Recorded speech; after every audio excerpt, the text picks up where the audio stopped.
Olha quem tá de volta! É mesmo? Vocês sentiram minha falta, não foi? Não.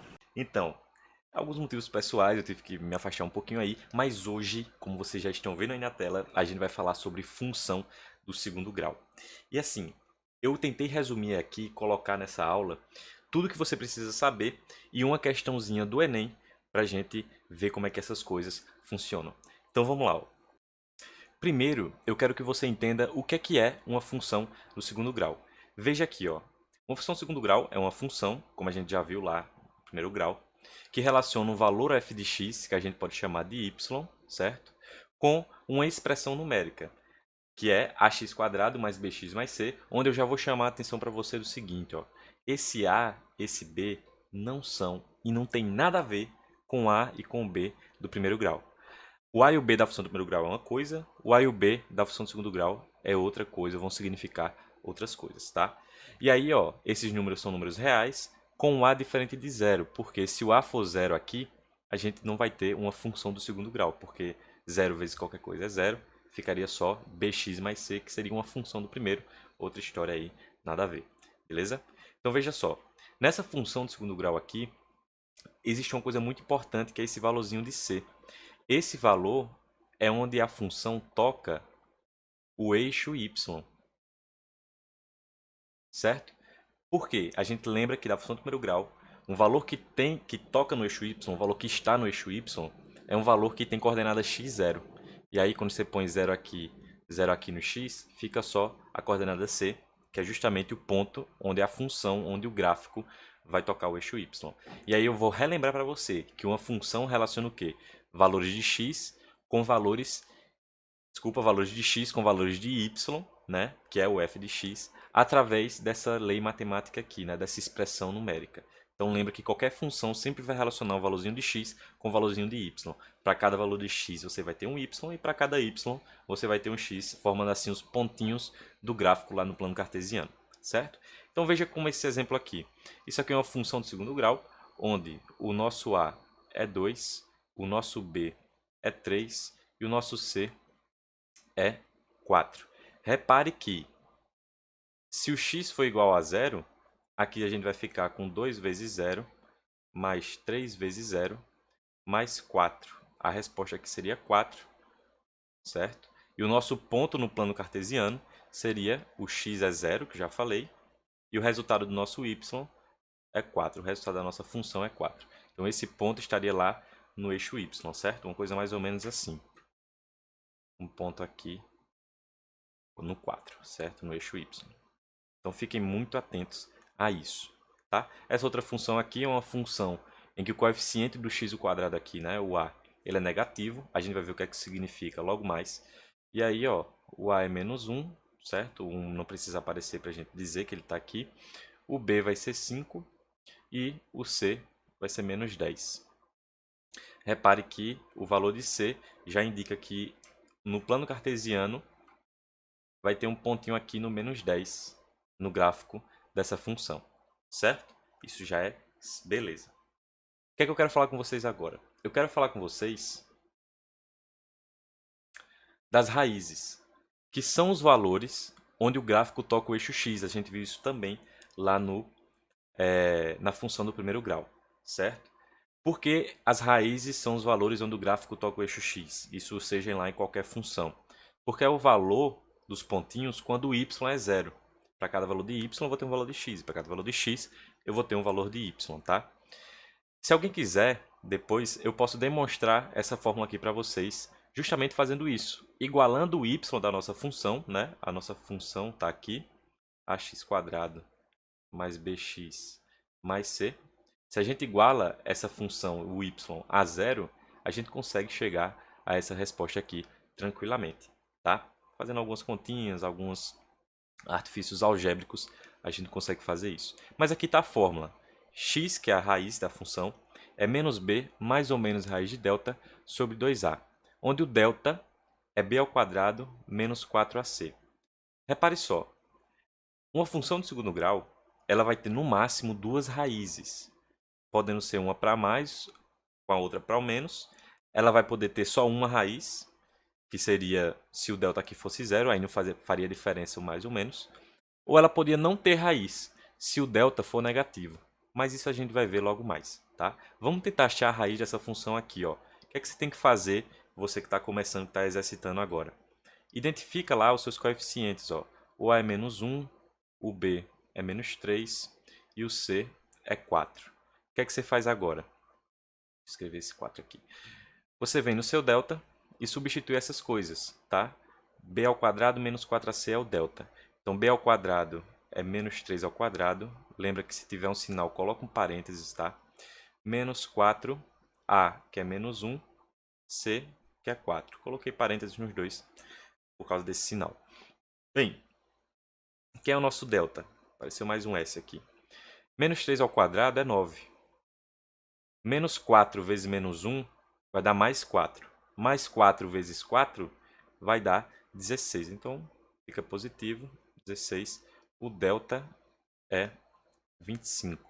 Se delta é 25, a gente vai conseguir aqui, ó, descobrir quem é a nossa raiz. Porque a nossa raiz aqui, ó, é menos b, vai ser menos 3, que é o b, mais ou menos a raiz do delta, que é 25, dividido por 2 vezes a, que é menos 1, certo? Aqui, ó, a gente pode separar em duas soluções. Pode separar para cá, pode separar para cá, por causa do mais ou menos aqui da raiz de 25. Tá? Então, menos 3 menos menos 3 vai dar 3. Vou separar aqui o mais. Raiz de 25 a gente sabe que é 5, dividido por menos 2.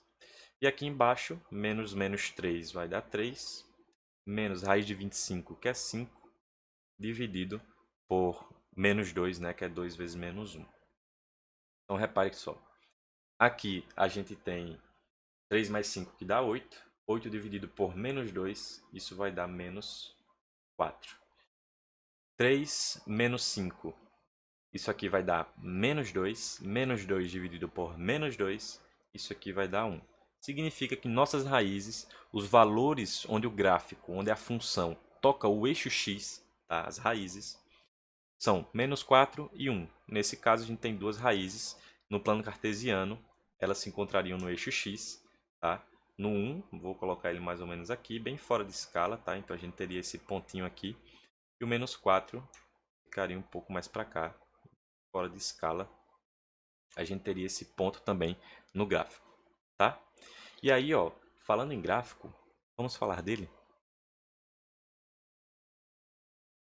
O gráfico da função de segundo grau, minha gente, ela é uma parábola, tá?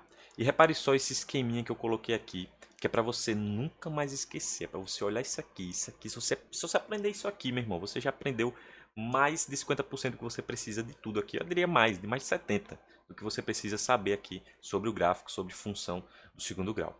Veja só. Olha o nosso A. Se o A for positivo, a nossa parábola ela tem uma concavidade para cima. Lembrando que a parábola é essa daqui, ó. É esse desenho aqui. Então, se o A for positivo, for maior do que zero, o nosso desenho é esse. Fica até uma carinha sorrindo aqui, né? E se o nosso A for negativo, ou seja, for menor do que zero, o que acontece é que nossa parábola vai ter concavidade para baixo. Ela vai ficar virada para baixo aqui. Então, veja só. Concavidade é esse buraco que fica na parábola. Se o A for positivo, for maior do que zero, a concavidade é para cima. Se o A for negativo, for menor que zero, a concavidade é para baixo. Vamos lá. Lembrando aqui a fórmula das raízes, a gente consegue observar o seguinte. As raízes, percebe que eu coloquei aqui só o eixo x, para a gente olhar como é que fica o desenho, elas vão dizer onde é que o gráfico, onde é que essa parábola vai tocar o eixo x. Tá? Se o delta for positivo, for maior do que zero, eu tenho raiz para números positivos. Então, eu vou conseguir fazer um para o mais e outro para o menos. Então, você vai ter aqui uma raiz que eu vou chamar de x', outra raiz que eu vou chamar de x duas linhas. E nesse caso, a concavidade é para cima. A parábola ela vai passar desenhando aqui. Nesse outro caso, a gente continua com duas raízes, porque o delta é positivo. Vou chamar de x', x duas linhas. E a nossa parábola ela vai, ó, vir aqui desenhando. Eu estou deixando esse espaço em branco aqui A parábola obviamente passa por aqui, mas é porque eu não quero passar por cima desse x que eu escrevi, tá? Então ela seria mais ou menos uma coisa assim, né? X' aqui, x duas linhas aqui. Sem problema nenhum. Então, se o delta é positivo, são duas raízes que a gente tem. X', x duas linhas. Se o A é positivo, com cavidade para cima. Se o A é negativo, com cavidade para baixo. Nesse caso aqui, o delta é zero. Se o delta for zero aqui na nossa fórmula da raiz, não importa se é mais ou menos, porque mais ou menos zero é zero.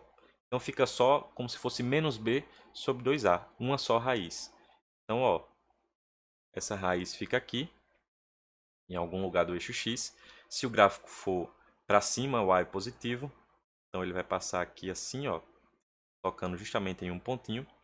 Se ele for negativo, ele vai estar desenhando para baixo, tocando aqui só em um pontinho, a nossa parábola, certo?